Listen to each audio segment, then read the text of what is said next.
My name is Amina. I am 73 years old, and my hands still remember the feel of red earth, the kind that stains your palms for days and smells like rain even when the sky is dry. That was the earth of my village in Kenya, the home I thought I'd grow old in. When I close my eyes, I still see it.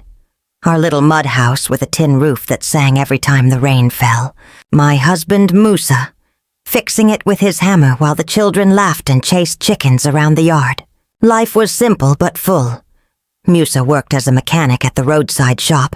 I sold vegetables from our small garden, tomatoes, spinach, sometimes maize when the season was kind.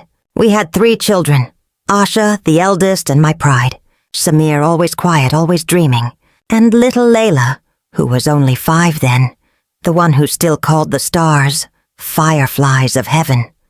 But peace never stays forever. Drought came, then the prices fell.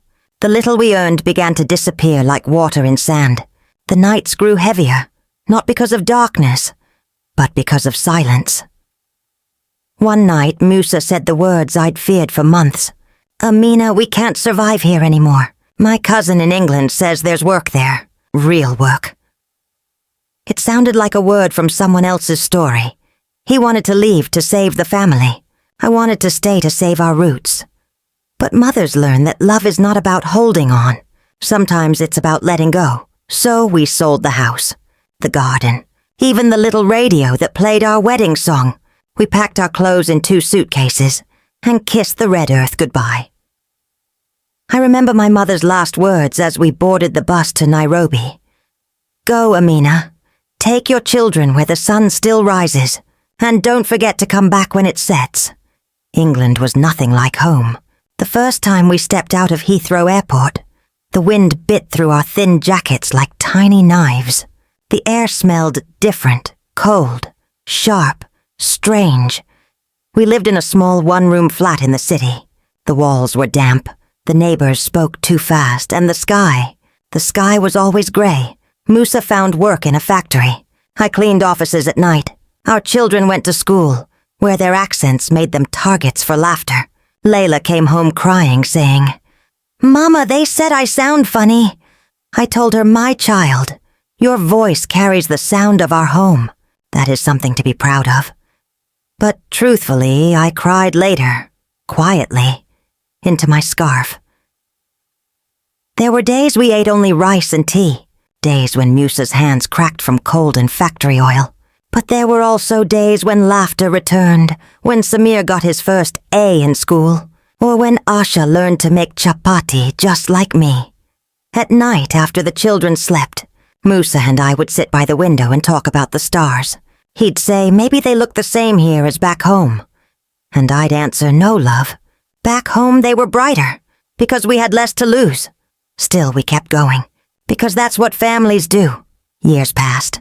Musa worked harder than any man should. I watched him grow older before his time.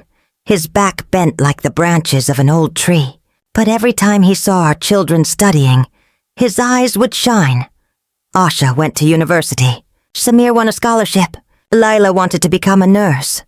"To help people like us," she said. One winter, Musa fell sick.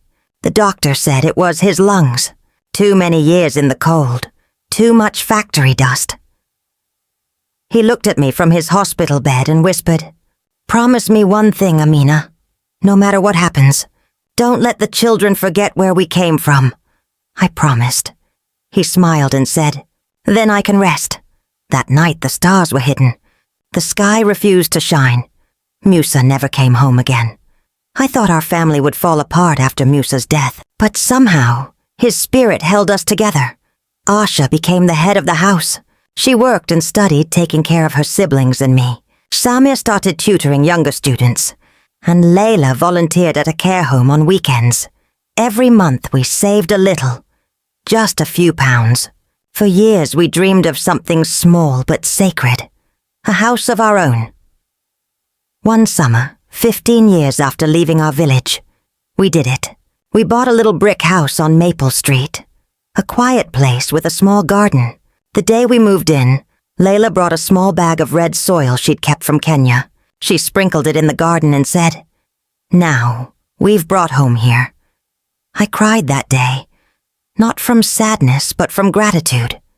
Now I sit on the porch of that house, watching my grandchildren play. They speak with accents that would have confused me once, but their laughter sounds just like the laughter that used to echo through our mud house long ago. Every evening, when the sun sets behind the rooftops, I tell them stories of our journey. The dusty road, the tears, the dreams, the sacrifices. I tell them about Musa, the man who left home so his children could build one of their own. Sometimes they ask, "Grandma, do you miss Africa?" And I smile and say, "My darlings, I never left it. It lives here." I place my hand over my heart, and in you. Because home is not just a place, it's the people who carry you through every storm. And when I look at this family, strong and full of love, I know Musa was right. Our journey was worth every step.